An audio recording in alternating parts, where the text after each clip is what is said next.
and welcome back to Scarred for Life, the podcast where we open up old wounds by looking back at the films that scared us as kids. I'm Terry. And I'm Mary Beth. In each episode, our special guest brings with them a movie that traumatized them as a child.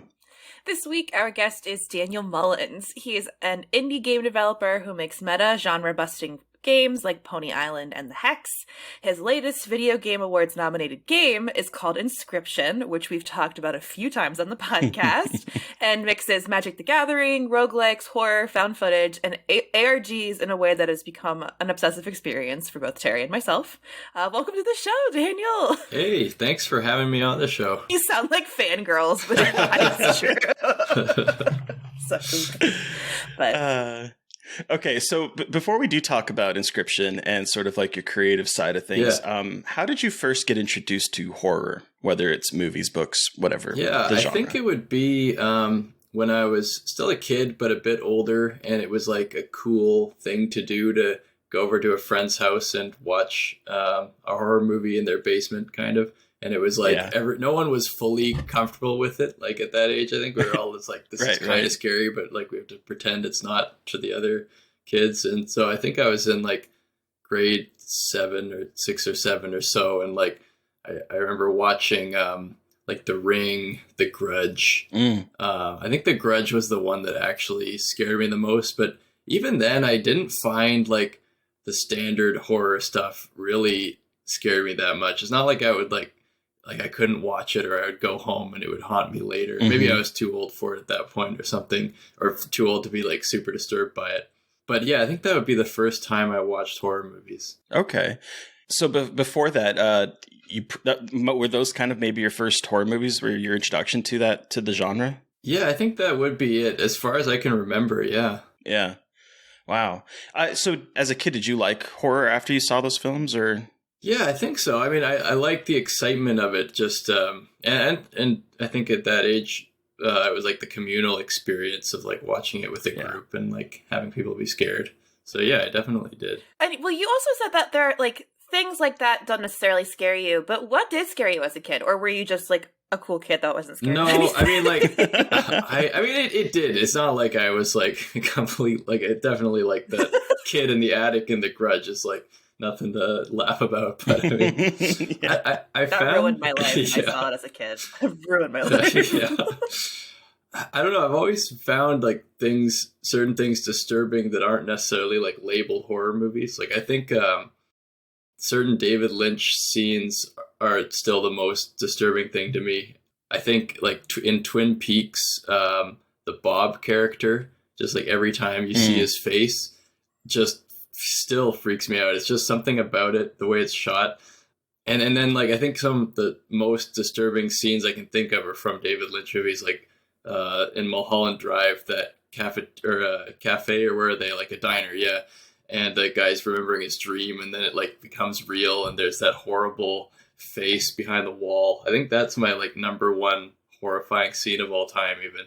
Well, that's the best jump scare when fun fact, Bonnie Aarons, who plays the nun in The Conjuring, played that character, and it is horrifying. Yeah, seriously. And I really liked how that creature or thing or person that comes out from behind the wall reappears in Twin Peaks: The Return, that season 3 that was more recent. Wait, when? Hold on. Remind me when. Well, I thought that those forest like dark people were the same creature or the same. The God of Light?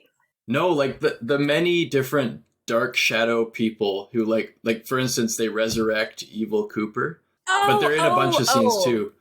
I could be.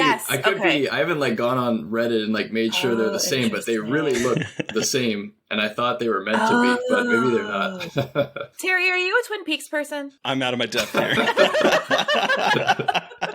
I was just gonna let the two of you talk about it, nerd out a little bit. I'm curious then, like how old were you when you were introduced to David Lynch? Were you an appropriate age, or were you a younger person? I was an appropriate. Well, no. Okay. I was the first time I was exposed was I was way too young, and my grandma was babysitting me, and we watched the David Lynch Dune. Right off the bat, there's some crazy shit that happens right off the bat that I don't even want to say because it's so messed up. And I think we didn't watch very far into it. It was just like my grandma was like, "Oh no, this is bad," and then turned it off. And I was in agreement at the time. So that was hilarious moment. Yeah. That is the only David Lynch film I've seen. Okay, yeah. And then the rest was at Mary a later Penn's age. giving me looks. It's the only one I've seen. That's not even, okay, whatever. We're not going to go there. We won't get me started on David Lynch movies, but you should watch some. They're really good. Then I'm just curious, like, what was your relationship like with horror outside of watching it with friends? Like, was it something you had in your life, like with books and stuff as a kid, or was it just something that you weren't really like into that much until you started watching them at like birthday parties and stuff? Just like not an obsession, but like I definitely read a lot of Stephen King books, although my favorite Stephen King book series was The Dark Tower, and has some horror elements, but it was not that horrifying. So it was kind of like tangentially I was into it, but never like the biggest horror movies or the most popular ones, I guess. Cool. And with video games, I'm assuming, did you play video games when you were a kid? Yeah, big time. Yeah. Did you like horror games? Yeah, I don't think I played many when I was a kid. I think my parents were a little more, for some reason, Grandma was showing me David Lynch Dune, but they were keeping a closer eye on the video games. Yeah, it's weird for me. I'm 40. Yeah. I'm 41. Well, 41 now, and I remember a time when video games were like just video games, and then I also remember the time when in the 90s when all of a sudden it was like axe down on video games because of Mortal Kombat and because of Night Trap and all of this, ridiculousness. And I remember my parents going from being completely blasé about whatever I was playing to like all of a sudden, you can't pick up Night Trap. I saw that on the news. Yeah. And I'm like, you let me watch rated R movies. Yeah. But yeah, it's interesting the way dynamics happen in terms of what kind of content you're allowed to consume. Yeah. Because my parents would let me read any book I wanted to. Yeah. And boy, did I learn a whole lot about everything. Yeah, that was the same with me. Books were how I got away with so much stuff. They like had no idea. Yeah, they don't know what's in them. They're not good. They can't like walk in and see the screen. Like they can read an excerpt, I guess. But, like you're reading. Yeah. Yes, I'm reading. And there is a lot of sex in this book. Who knew American Psycho had like a lot of descriptions of sexual intercourse? But it's wild. That's just one thing it has in it. Good lord. But like, what era of video game did you grow up playing? Like, what were your consoles of choice? Yeah, so the first I ever got was a Game Boy Color, and I got Pokemon Red and Blue version. Yeah, and that's not. Oh my god, that was my first, but I got Pokemon Yellow, and I got a purple clear Game Boy Color. Oh yeah, that I think I still have. I think I had that purple one too. Yeah. It was the coolest. It was very cool. And Pokemon. It wasn't entirely not scary. I mean, there was like the ghost town and and then especially was it Lavender Town? Yeah, Lavender Town with the ghost tower and the song that everyone was like, "It's cursed. Yeah. The haunted Pokemon will come get you." And I was like, "I'm not messing with that shit." Yeah. Fun fact for Inscryption: when I got Jonah Senzel, the composer, to do the music for the Grimoire Temple in Part 2. I gave him, I said, like, make Lavender Town, basically. Just do that. And that was the only reference I gave because I wanted to give the same kind of spookiness. That's amazing. That's incredible. Wow. Now I'm going to go back and listen to that part and think about that. And then, I got the N64 like a little bit after it had come out. And I was always Nintendo, and so I guess Nintendo isn't known for having it's like some of those early like really good horror games were on the PlayStation, which I never had. Yeah. So. Yeah, I was. My parents were very similar. Like we had Nintendo because my mom knew Nintendo and Mario. Yeah. But I always played Luigi's Mansion on the GameCube because it wasn't like super scary, but it had ghosts in it, and it was a ghost hunting game, and I played that constantly because it was like scary but cute. Yeah. And I still love Luigi's Mansion. It's my favorite. It's one of my favorite video games. Yeah. I don't care. I think it's so much fun. Yeah. I think my introduction to like horror I mean, I guess I could look back at like the NES because they did a lot of, the Friday the 13th game and that, but they were never really scary. But I think my introduction for me personally to like horror in games was probably the Sega CD, because they did a lot of like Night Trap was released on there, and then they did a lot of like those FMV, the motion video things of like Corpse Killer. And there was like an alien one that I can't think of what its name was off the top of my head, but there was like a whole lot of those type of games that they had released there where it was like, oh, wow, video games can be horror. Yeah. Which is an interesting thing for me as a horror movie kid. It was like a reawakening. Yeah, it makes sense. I guess that the FMV games would be among the earlier scary ones. It seems like with simpler graphics, it just does seem harder to pull off. But of course, there's plenty of good examples of lo-fi games that still are scary, like Faith recently even. Yeah, there seems to definitely be a push back into that in terms of, particularly with indie game development, which I love, because I as a kid, again, I would play these games and I didn't find them scary, and then I would start looking at people playing through them on YouTube. Now I'm like, oh wow, this is actually kind of creepy, and it's I think it taps into that kind of childhood nostalgia yet fear aspect of it, maybe. Yeah. So do you watch horror movies now as an adult? I do, yeah. It's not like I'm watching every single one that comes out, but I do try to keep up with like what people are saying are good films and like take my friends' recommendations and stuff. So I've seen some of the more recent like horror hits, like Midsummer, Hereditary, The Witch, and some of those, and I loved all of them. Can you think of any other good examples of like recent stuff that maybe I've overlooked or something? Or in the vein of those, I would say like The Dark and the Wicked. Okay, I don't know where that. Good. Have you seen The Strangers? No. Oh, okay. The guy who did The Strangers did it. Okay. And if you want to watch something that's like two movies that are dark and just like unrelenting, those two are what movies to watch. They're real good. Cool. So. Yeah. But and then I'm curious about like what kind of games you've been playing. Like, what games do you like to play now? And like, what are some of your favorite, especially in the vein of horror? Like, what are you really into playing? Well, luckily in the vein of horror, I have been exploring the Resident Evil series lately. And I was kind of I wanted to kind of, after releasing Inscryption, like kind of get back into playing more games because I had been crunching a little bit and hadn't had much time for it. And then I thought it'd be cool to actually like explore a series rather than just like spotty games, and especially one that I like never ever looked at or played at all. So I decided to start with the recent ones, and I did 7 and then 8, and then just recently I finished the Resident Evil 2 remake. And then even after that, I tried the VR version of Resident Evil 4, which was kind of cool, actually. I was surprised.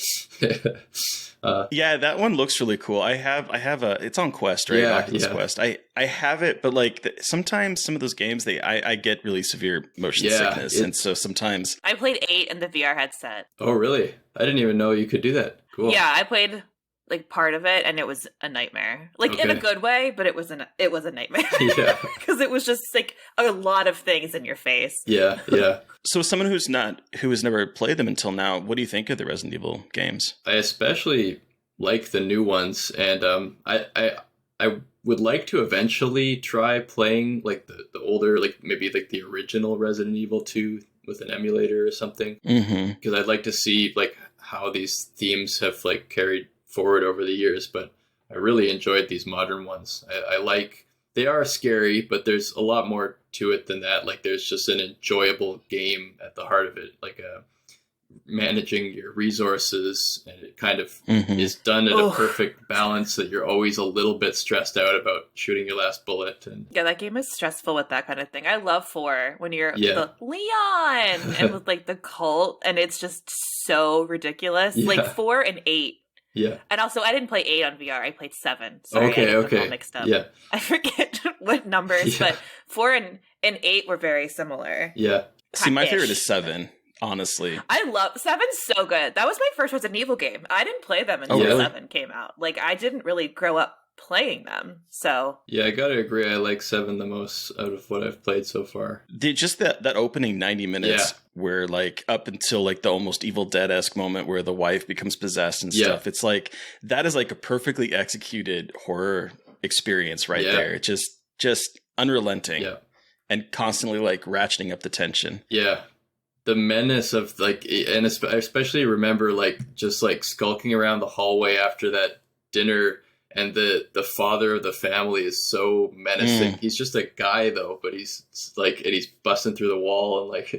So kind of transitioning to the creative side, how did you get interested in developing video games and doing that kind of programming stuff? I think it's just something I've always done because of my love of playing them. Like even when I was a kid, I would do, before I had any sort of technical or computer skills, just like making cards of, you know, game characters, like little card games that would have like Super Mario characters in them and stuff. Oh, wow. And then eventually I got into using computers, and I was doing stuff like using Flash to make simple Flash games in that like Newgrounds era, but like never posted any online, and they were even worse than the stuff you'd find there. But and then like stuff like RPG Maker and things where I didn't have to learn how to program. And then I went to school to learn how to program for computer science, and then so I was able to kind of put those like skills with the kind of art and kind of general design skills I already had, and that's how I started. Wow, cool. I'm always like in awe of people that can make video games, because I've played with them my entire life, and I mean even when playing stuff that's like more scripted, like I tried playing Dreams on the PlayStation or like Little Big Planet, and I had all these ideas of things I wanted to do, and I'm just like I can't make the pieces fit together. And so whenever I see people making games, I'm just like it's magic to me. Like how does Inscryption come to be? You know what I mean? Well, I mean, I guess part of it is I did have a lot of experience going into it, and then it comes to be, I guess, just over like 3 long years of working hard on it. I don't know. Like during the pandemic, I didn't have much else to do, so yeah. We've talked about Inscryption on the podcast before, so listeners probably know a little bit about it, but can you, in case they have missed those episodes, can you tell our listeners a little bit about what Inscryption is about? Yeah, for sure. So I guess there's 2 parts of it. It's kind of like what it appears to be at first, and then what it kind of expands into. And so what it appears to be at first is that you're it's a deck building roguelike, which means you're kind of building a deck of cards over the course of a run, and at the end of the run it resets and you start again. You're in a dark cabin across from a googly-eyed bad guy who talks to you in a deep, synthy, reverby voice. I love him. Yeah. And the cards are woodland critters like stoats, squirrels, wolves. Some of them talk to you, and you don't know why. You can stand up from the table and solve puzzles that are in this cabin, and then eventually the puzzles and the card game converge into a certain point, and then something happens, and then there's a lot more. There's a lot more. There is a lot more. Yeah. It's such a complex game with so many layers. Well, like I'm saying so many layers, it sounds cheesy, but it's not, because it's like there's a lot going on in this game. So I'm a few layers. Curious, like just a couple, how you kind of conceived of this game and built out this lore around it, because there's so much going on in the background, in the first part especially, and you're kind of picking up the pieces about what's going on. Yeah. So just like, how did that whole idea kind of come about for you? And what was it like to kind of build that world out? Yeah, I guess it came in a few different stages. Like the first step came about in a 48-hour game jam that I did. And cool. So a lot of the like basic parts of part 1, like the Leshy, the opponent, the setting, like the visual style, like the woodland critter theme of the cards, was all in that game jam version that was called Sacrifices Must Be Made. And so the first thing I did for the first maybe 8-10 months was expand that into this deck building roguelike with better graphics and the cabin exploration and so on. And then there was one moment where it kind of exploded out, where I had the idea of doing the part 2 where the bad guy in part 1 is just one of 4 of these so-called scribes, which are kind of like a little bit like Pokemon gym leaders, each with their own theme and kind of domain, and they're each a boss. And so I had that idea, and that was where the lore kind of expanded out. And then it made sense at the time that you'd go back to 3D, and then it would be the robot scribe to kind of contrast with the nature of part 1. And then later on, I had the idea of doing the found footage thing. And I thought that would like kind of tie everything together in a really nice way. So it kind of I think it could only happen by spending like 3 years. Like it wouldn't come up with it all at once. It kind of evolves.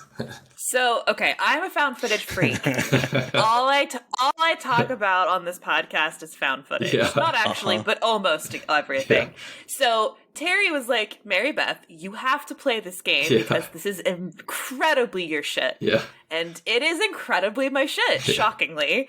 And so I just wanted to hear more about why found footage, and also, are you a found footage person? Do you like found footage movies, and kind of just like your relationship with found footage and having it in the game? I definitely have liked the found footage movies that I've seen. I think the first one I saw was the original Cloverfield movie. And I remember really liking that, and it made an impression on me. That's a good one. I made, when I was in high school, I made some crappy videos with my friends. And one of the movies we made was a found footage one. So I had done that before, I guess, in a really amateur capacity. What was the premise of the found footage movie? Okay, all right. Let me try to. Okay, so it starts off where we're in my basement, and then I say to my friend that we're going to go out to the park nearby, and we're going to capture footage of a monster, and then. Person who's holding the camera like looks at me, and then I start putting on a mask, and then I say, oh, but it's actually a trick because there's no monster, of course, but there's a guy at school who's going to pay $20 for this footage, so I'm going to wear it and then get the money. So then we go to the park, and then I'm like in the mask stomping around, and then what happens, like I'm butchering it because there's like 2 twists. There's like one where like there's one monster, and then it's so I'm stomping. This is terrible. So I'm stomping around, and then another person with a mask runs in and scares us both, right? And that was the person who paid the $20, and it turned out to be to scare us. And then he picks up the camera and goes, "Oh, that was so worth $20." And then there's like a lion's roar monster sound effect, and then he screams, and then it cuts out, and then supposedly that's the real monster. Anyway, that's if that made any sense. Okay, like that's kind of incredible though. I do love that. Yeah, it was pretty funny. That's amazing. Do you have it still? Can we release it? I do have it on I have all those videos that we made private on Facebook because they're just really, really bad and embarrassing. So I don't know if that'll ever see the light of day. But that's amazing. I'm glad you still have it though. Yeah. You just have the memory for yourself. Yeah. Like, I did that. And then back to the present, I guess. It just seemed like it just kind of made sense as this idea to tell this overarching story of this character that was experiencing the same game that the player was. And I think just the found footage just made sense. I can't remember exactly why I did that. I really I had been experimenting for a few games actually with the idea of using like just video footage in a game in interesting ways, because I had done that at the very end of the Hex a little bit in a few spaces, and then I had done actually for the DreadX collection, my entry involved that, so I was kind of just interested in exploring that more. Cool. The first thing that really grabbed me about the game was from the very opening when you load up the game and you can't do new game. Oh yeah, and you have to hit continue. And so from that moment, I was like, it makes this feeling like you are playing something that someone else had started. Yeah. And that raises the question of like, if someone else started it, what happened to them? Yeah. And so you have like this initial layer of this sort of like, oh gosh, I am playing something. If you let your mind go away with it, I am playing something that is like potentially dangerous. And then I love that the found footage aspect of it, where then you start to see that the main character found this disc out in the wilderness. And there is something like, It brings me back to, because I was raised on VHS and beta, and there's something, and I've talked about this on the podcast before, there's something really scary sometimes about grabbing like a VHS tape that's unmarked or unnamed, and you sort of put it in your machine and watch it, because you don't know what you're going to get. You could get something horrifying, you get some home videos, you get some porn, you could get everything like sort of mixed together in one kind of weird ass conglomeration. Has that ever You don't know what you're getting. Yeah.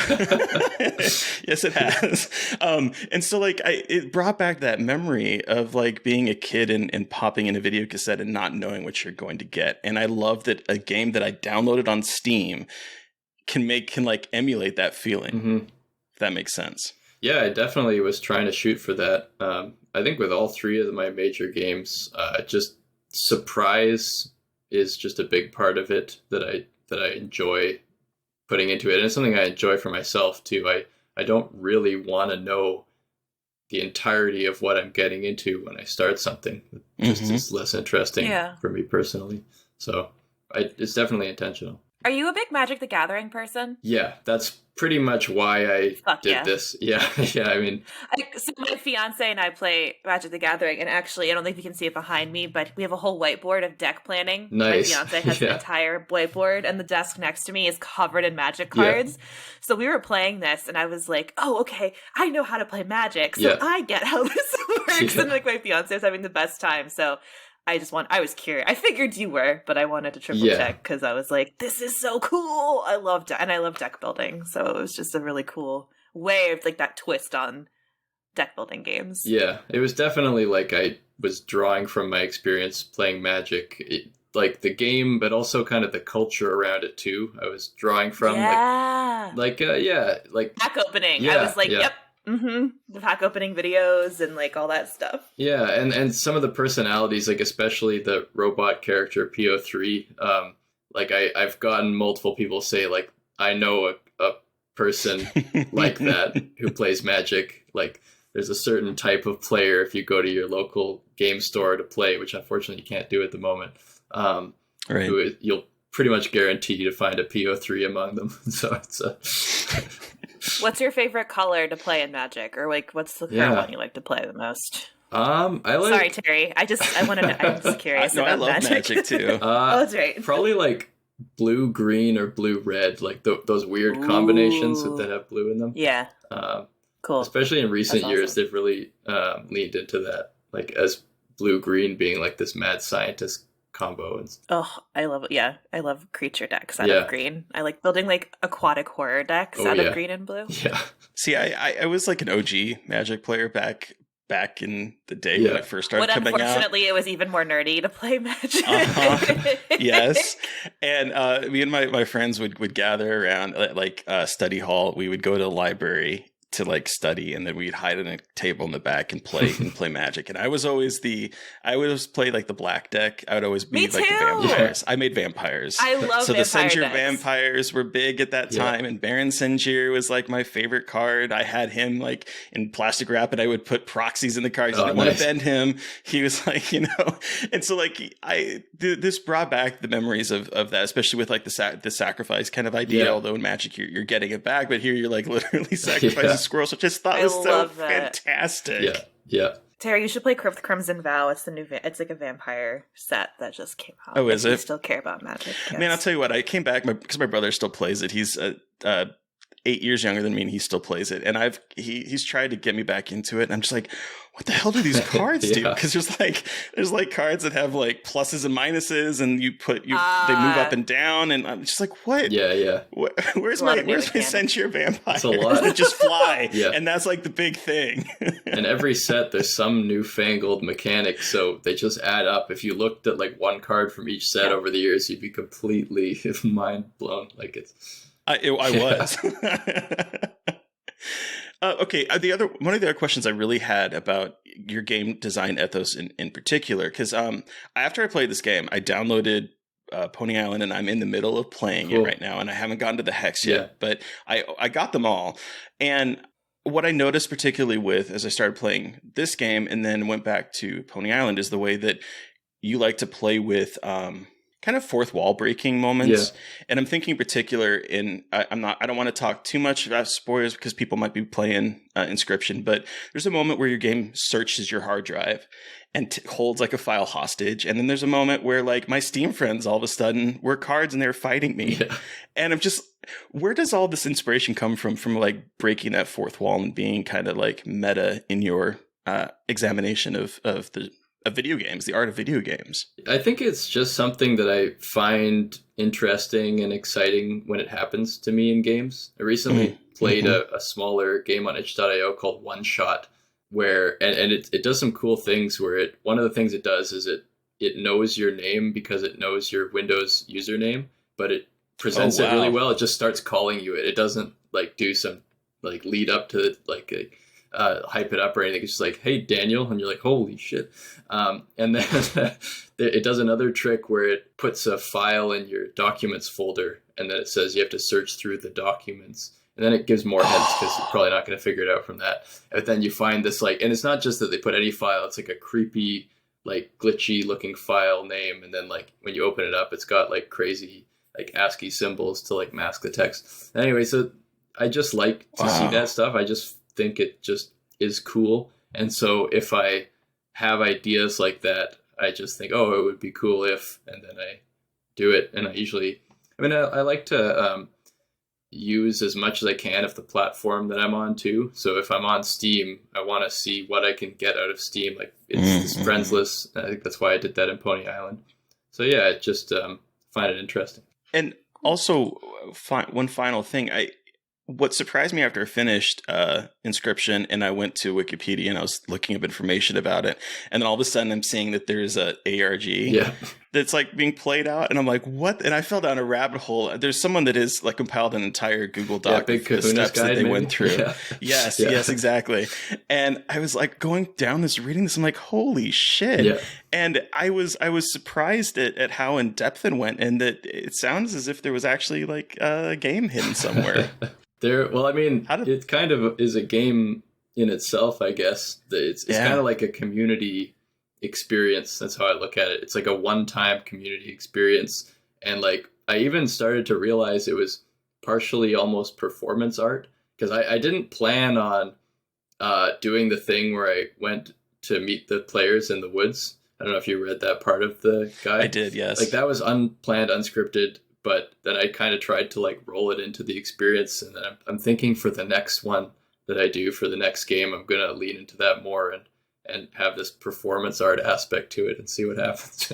That's so amazing. It brought me back to, this is always like for ARGs, because it's the one I was heavily involved with. It brought me back to 9 Inch Nails when they were doing Year Zero back in the early 2000s, and just sort of like the way that USBs would pop up at concerts and sort of rabbit hole people would go down with that aspect of it. And I love when I'm usually never like smart enough to get involved with it, but I always love reading about it, particularly afterwards, and going, wow, all the kind of community aspect of it is just, and it feels perfect to Inscryption too, which is all about sort of like breaking out of the mold of being just a typical computer game. Yeah, that's really cool to hear that they were doing that like in the early 2000s, you said? Yeah, this was around their album Year Zero, and they were leaving like USB things that had like this loud like shh sound in it, and people put it through like audio like visualizers, and it was like a hand, and then it like led to coordinates, and there was like this whole mythology that they had built behind it, and it's I think it was actually made by the same people that did is it We Love Bees or We Are Bees that Halo 2 did an ARG for back in that day.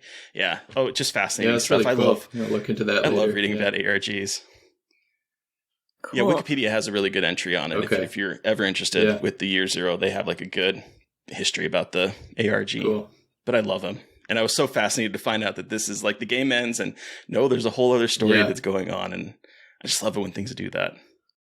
Okay, so Daniel, we've chatted about your horror past and your current work, but what movie did you bring with you today for us to talk about? So I don't think many people would consider this a horror movie, but my film that I remember most disturbing as a child was James and the Giant Peach. Hell yeah. So, James and the Giant Peach is about an orphan who lives with his 2 cruel aunts. He befriends anthropomorphic bugs who live inside a giant peach, and they embark on a journey to New York City.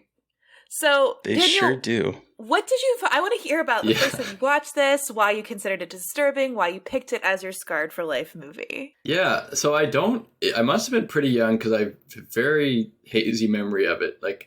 I went back and looked, and it came out in 96. And I was born in 92, and I remember I saw it on VHS. So it must have been 97 at least. So I must have been like around 5 or maybe 6. I don't know. But I just remember I don't think I was even able to finish it. It just something about the bugs and probably the centipede, especially now that after going back to it, just found it so unsettling and disturbing. And then I remembered it for I think years after, and to this day as just this feeling of wrongness. It's just something grotesque about them, and I associated it if something went wrong with my life or it didn't make sense, then I might associate it with in some way with that freaky centipede or the bugs in it.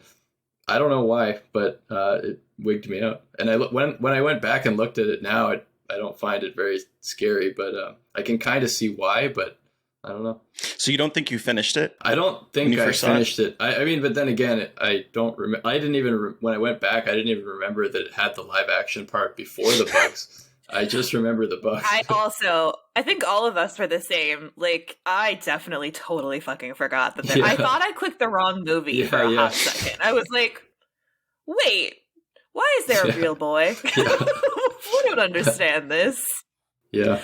But I saw this. I honestly couldn't remember anything about this movie when I know I saw it, but I couldn't remember anything. I do remember the trailer though, because the trailer was in on every Disney VHS from that age. I was born in 93, so I was a similar age of had the Disney VHS tapes, and that ad would play before it. I always remember the bag of glowworms or the alligator tongues, but the glowworm bag. And the fucking centipede, doing that weird little thing where he jumps, it's just his legs, and then he puts his whole body up. Yeah. Does that make it just that movement kind of wigged me out a little bit, and the thought of giant bugs also was kind of freaking me out. And it because it's the same guy who did Nightmare Before Christmas, that and I love that movie, but the animation, the claymation style is really uncomfortable. It's both kind of cute, but also something very horrific. They're not finished, or the angles on their faces are weird, and their faces don't quite make sense. So they look a little scary when they're not meant to be scary, but they definitely have a weird vibe around them that's I know you're nice, but something about you feels unsafe. Yeah. It's Uncanny Valley, the movie. Yeah, that's a good way to put it. It's very much all of Valley. Especially when he turns you have the live action kid James, and then he turns into the stop motion animation, and he looks off. The bugs look off. The spider, what really spider. Here's the thing. Spiders. Oh. Here's the thing you don't know about me, Daniel. This whole podcast kind of started on my end because of thinking about Arachnophobia, the movie, and that is my Scarred for Life moment. I don't do spiders. I don't do spiders on television. I don't do spiders in real life. I don't do spiders on a picture. I can't do spiders. And so the moment I'm watching this movie and the live action, I was first of all, I was oh gosh, there's live action. I was how much of this movie is live action? And then the spider comes down. I was fucking hell, why is it always spiders in this goddamn podcast? Because it's been I think this is the 4th time. Oh no. And probably the 4th time that it's surprise spider that I'm not prepared for. And I was there was a spider. Oh, you had never seen this before, right? I thought I had saw this movie. I thought I had seen it. And it's probably because, as you said, Mary Beth, the how prolific the trailer was in front of Disney things, because back then on VHS in particular, you would have to fast forward through it, otherwise you would sit through them because there's no skipping. And so I would typically sit through those trailers, and I feel I honestly had thought I had saw this, and I watched this movie and I was I don't remember anything about this movie whatsoever. You forgot about the beret wearing spider with a horrific accent. Susan Sarandon, come on. Her accent, is she French? Is she Russian? Is she trying to be Vlad the Impaler? Like, what is going on here with her accent? So funny. But that's what kind of cued me in on like the Uncanny Valley, because I had to do a double take on her eyes, because she has eyes and then there's eyes inside of her eyes. And that was like creepy. That kind of freaked me out even as an adult, just seeing those little two eyes inside the actual bigger eyes. I was like, no. Yeah. Why are they friends with a spider? I think it could have been even like when I definitely, the image I remember most is when they're up on the peach in like the bright light of day. But then when I was rewatching it, I saw like the introduction to the insects where they have like glowing eyes and it's like inside the peach and it's very dark. Maybe that started to wig me out, and then I only lasted a bit longer or something as a kid before I like turned it off. But I don't know. I also thought, I don't know, I misremembered. I know the peach got big, but I guess I didn't realize that the bugs, for some reason I thought he went into the peach and he was bug sized. Right, I don't know why that is what I remembered, but I think I never wanted to imagine giant bugs. Yeah. I think that might have been part of it. Yeah. But when they're like, you're giant bugs, and at the end when the bugs are in like the newspaper, I'm like, oh my god, they are huge. Like they are human bugs. Yeah. Like what the fuck? I cannot conceive of this in my brain. Like if I saw a human-sized centipede, I would shit my pants. Yeah. Terry would leave his body if he saw a human spider. Terry would just cease to, like, he would disappear. I am also tapping out, guys. I'm really sorry for the random spider in Inscryption. Yes, because every once in a while. Like, oh, look, a friend. Yeah, he's just like crawl across the table. I'm hoping it's not as bad because it's not very detailed, but I guess it's still. See, that's the thing, is that like if it's real, I can't handle it. If it's fake and CG, like that moment startled me, but I was okay with it. But like the beginning of this movie, just like I couldn't watch it. I literally was sitting there just when he holds the spider in his hand. Oh yeah, right. Girl, that's like asking being bitten. No. Aww. You'd be like the ants. Yes, I was like, they know what's what. They're like, kill it. The beast is in the house. I'm like, yes, nuke it, burn it from space, get rid of it. No more spider.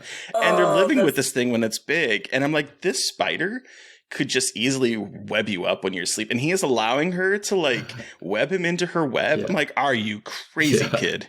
Speaking of the aunts, they're horrific. Like, oh, they so are. Roald Dahl hates parental figures. Yeah. Like, I love Roald Dahl, and my family are big Roald Dahl people. And for those of you unfamiliar, he did Matilda. He did Willy Wonka and the Chocolate Factory. He did The Witches. So he did a lot of stuff that is very much like kids having the bad parental figures or trying to escape bad parental figures through fantasy. And good God, I hate them. Like I forgot about them a little bit because I forgot the parents got eaten by a rhinoceros, which is fucking horrific. Like that image of the clouds and the rhino. Yeah. That line, I was like, excuse me? Because I even wrote it down. One day a terrible thing happened. An angry rhinoceros appeared out of nowhere and gobbled up his poor mother and father. I was like, excuse me? Yeah. What just happened? It seemed like it was almost being told from the perspective of the ants, and it was like supposed to be a lie, like unreal. It's interesting though, Mary Beth, that you bring up the kind of his Dahl's like relationship with parents, because I did find an article on BBC where I think it was someone that was maybe writing an autobiography or a biography about him. And he was talking about how he lost his father young, and then his mother sent him away to boarding school where he was viciously beaten. And so those sadistic parents in his fiction are a reframing of his own experience. And so I think he has a lot of trauma in terms of being abandoned by parents. Yeah. I was wondering about that trope because it's in his works, but also like it seemed more common around that time. Like if you think about Harry Potter, there's a similar dynamic. And like it seems like you don't see that as much anymore. Like it's this kind of like whimsical version of child abuse that they're depicting. It's not like, but it's like it's in this whimsical world. It's like it's so weird, but like it is if you like looked at it straight, it'd be like horrendous, but somehow they make it so it's like kind of funny and like, but it's like, you don't really see that much these days, do you? Or am I just not seeing like what kids are watching? Like, I don't think so. Like, I'm trying to think, 'cause, like, I have younger cousins and stuff and like watch things with them, but I think they've kind of moved away from the child abuse thing, and like more like kids who have like loving families but experience trauma, which is like kind of like just as bad, just in a very different way. But like watching this, I was like, this is so horrific. It's like child abuse, and it was interesting because like when I was a kid, I'd watch it, and you know, you hate those characters as a kid, but I watch it now as an adult, and I get mad at the adults as like someone who I guess I have weird feminine parental urges sometimes because that's who I am as a woman in my late 20s. But I just want to fucking punch them. Like, this poor kid. Yeah. Like, I just want to hold him and cradle him and tell him he is so sweet and he can eat. Like, they don't let him eat. Yeah, that was... And it just made me very upset. Like, I don't think anybody upset. It's not like a huge, like, unique reaction, but it was just like a very different kind of anger watching it this time, which was interesting. Like, very bleak. Like, They say they ate his dinner. They try to give him rotten fish heads, and then he has to steal an empty bag of chips, and he eats like chip crumbs, and then licks the bag. Like that's dark. And this was 4 kids, right? And like it just it does seem like it would ever be made and presented that way today. Well, and I think that the original script that was turned in, because people at Disney had wanted to make this film for a long time, particularly back in the 80s, but Disney back then was like, ooh, no, this is too weird and bizarre and dark for us to release, even though they're releasing things like Black Cauldron and a bunch of other stuff at that time. So it's weird to me. There's like a dichotomy there. And then they got the rights in 1992, and they had they had hired a guy named Dennis Potter to write the original script, and they turned it down because it was too dark and weird for them. And in his script, for instance, the shark, the really gnarly robotic shark, was a Nazi. Whoa. So there is like an edginess to this story before they kind of Disney-fied it and toned it down a little bit. I think the aunts in the original script were supposed to be smashed because they were killed in the book. I believe they were supposed to be smashed. They were hit by the peach when it gets detached. They are run over by the peach. Yeah, and so that was one area I think that they toned down. I believe that the things that they kept from this Dennis Potter script was the dialogue from the caterpillar. His dialogue. They kept that because it was a little sardonic. Right. But there is a darkness here that I still think kind of shines through. I was thinking as I was watching this, I again was surprised at how much live action there is in the beginning.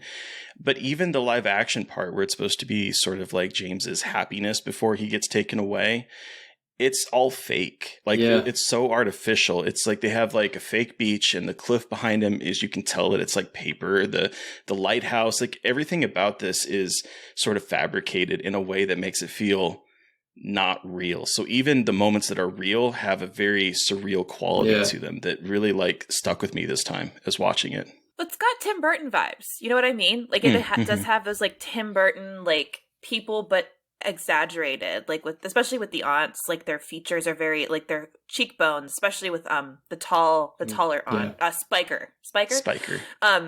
Like she kind of has much more like defined cheeks, and it feels kind of like a live action Tim Burton movie. And like I know he produced this movie and Henry Selick directed it, but still it kind of had that vibe of like a fantasy world ish. Like everything was just a little bit heightened and looks a little bit more fabricated. Yeah, I agree that even the part with his parents was kind of disturbing in a way. It was like so like saccharine sweet that it was like almost a mockery. Like it was yeah. And then when you get to the end, I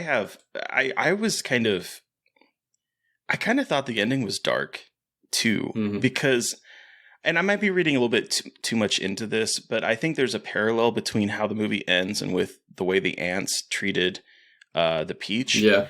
Because like, so the aunts, they see the giant pumpkin or the giant peach, and their first thought is to parade it. Yeah, I keep thinking every time I was watching this, I kept thinking it was a pumpkin. I don't know why. Maybe it was the little gnarly thing on top or whatever. But so their first thought is to parade it about town and to sell tickets to it, right? And so they put it on display as an object to be stared at.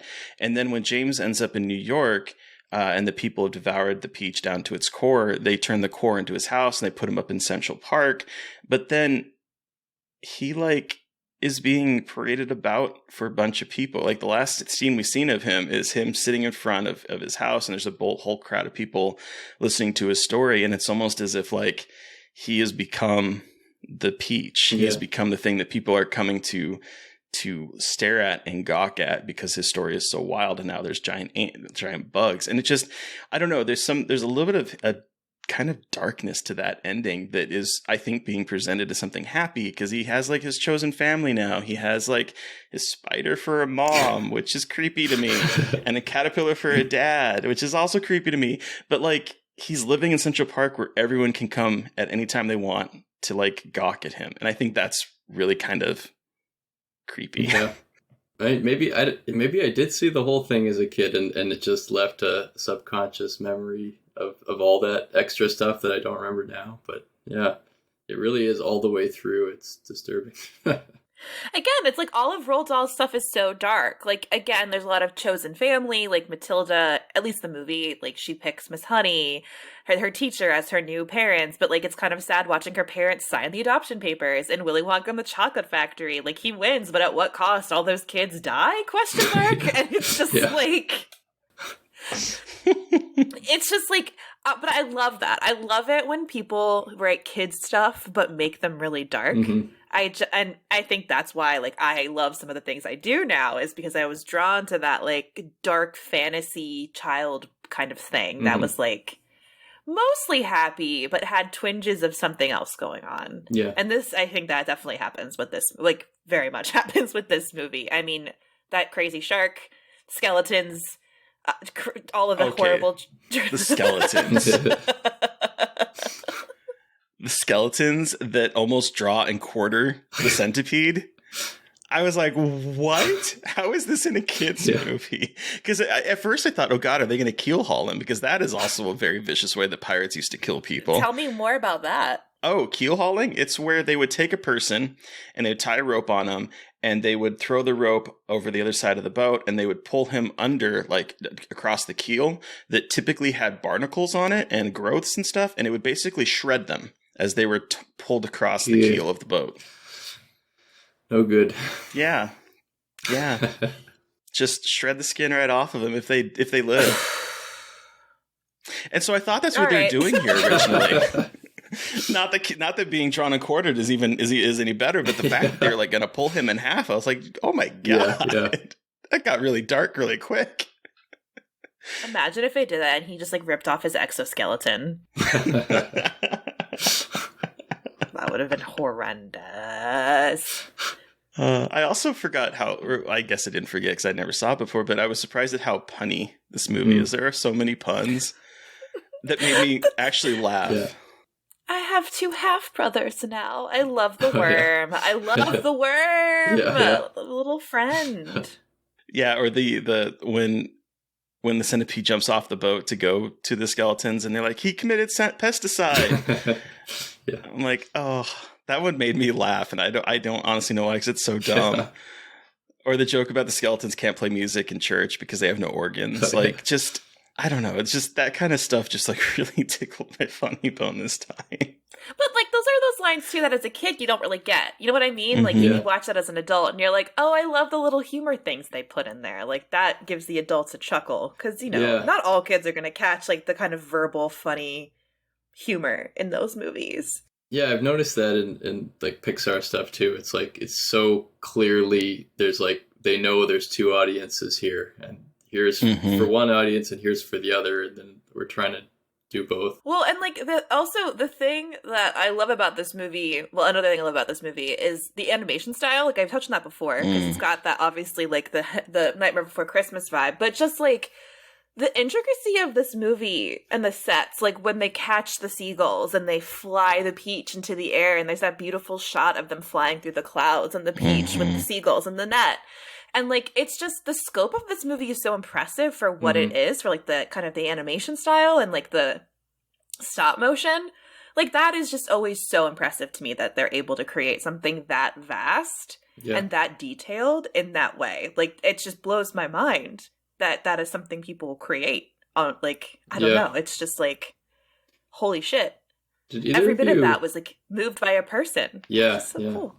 Yeah, I was really impressed by the animation. I was wondering if either of you had seen the Netflix film The House that came out this year. It's on my list. Yeah. Yes, I saw it, just came out. I've heard good things about it, though. Yeah, I saw it recently and I really liked it. It just seemed relevant because it is also stop motion, a little bit of a different style. It's all made with felt.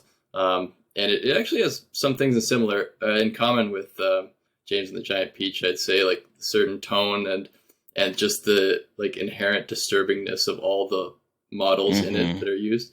Like, I think if I had seen that one as a kid, it would have had the same effect, possibly. The trailers make it look mildly creepy. Yeah, I'd say it's more than mildly creepy. It's pretty. There's a part there. It's like 3 short stories, and the end of the second one is actually just like extremely disturbing.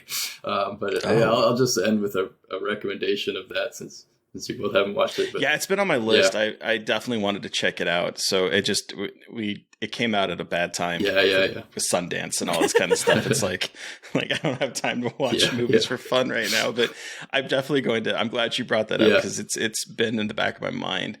But okay, the stop motion thing. I think Henry Selick is not given enough credit because, in particular, contrary to popular belief, Tim Burton did not direct Nightmare Before Christmas. He did. And he did the stop motion for that. And then he did James and the Giant Peach. And then he directed Monkey Bone, which I don't think I've ever seen, but isn't that the one with yeah, it's the one with Brendan Fraser's in it. Okay. Oh, that's right. And so he did that. And then he also did Coraline, which is a movie we've discussed on the podcast before. He directed Coraline. And there was at time, I don't know if it's still happening, there's that video game Little Nightmares.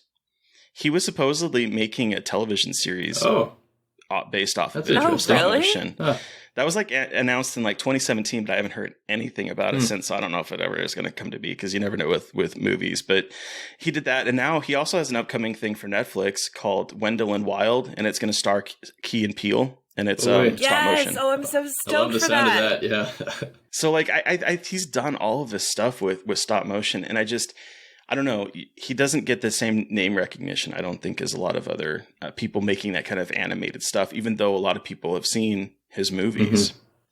Is there anything else you want to touch on before we wrap up and give this our rating out of 5? No, I think we covered it pretty well. Yeah. Cool. All right, Terry. How many cigar smoking centipedes / the thing that scarred Daniel the most as a child do you give James and the Giant Peach out of 5? Okay, I went into this not really expecting a whole lot outside of how nice the animation would look. I was really surprised at how much of this is actually in live action because I think it's like 20 minutes at the beginning and then the last like maybe 10 minutes of a hour and 20 movie is a lot of live action. So that took me aback. But I think that the way that he is able to tap into childhood fears and the way that this movie kind of presents a not so nice look at like kids animation and kids like stories and like tall tales. Like, I think that this is a really, really actually well done movie. I actually would have liked to have seen a little bit more of the stop motion because I think he is so talented when it comes to that kind of stuff. So for me, I think I'm going to unfortunately cut that centipede in half and give it 3.5 cigar smoking centipedes out of 5. What about you, Mary Beth? I think I am going to keep my centipedes whole and give it 4 centipedes. I think like that that little half segment is mostly nostalgia for me and like kind of what this movie was for me as a kid and like that kind of omnipresence it had. Like even if I only saw it once, like the trailer haunted me. So and I was so excited to go back and visit it from an adult point of view to get the jokes and just really appreciate how beautiful it is because as a kid you don't always appreciate how incredible things are, like that. And so it was nice to kind of get, escape back into those kinds of worlds that are a little bit dark, but really fantastical and just like really entertaining. So it's 4 for me. Daniel, you have the final word. How many cigar smoking centipedes? Yeah, I think I was also going to give it 4 cigar smoking centipedes. It is visually really impressive. It has like a pervasive mood and tone throughout that like leaves a mark on you clearly. Yeah, I mean, I guess if I had one criticism, and I don't even know if it's a fair one, it's just it feels the live action stuff feels pretty dated. I mean, those little miniature sets are quite cool, and I think those really stand up and are interesting, but some of it just feels so of its time in a way that not every movie from then does. Like it maybe was using like tropes or styles at the time that leaning into those a little much. But it was cool. So I'm 4 centipedes. Hell yeah.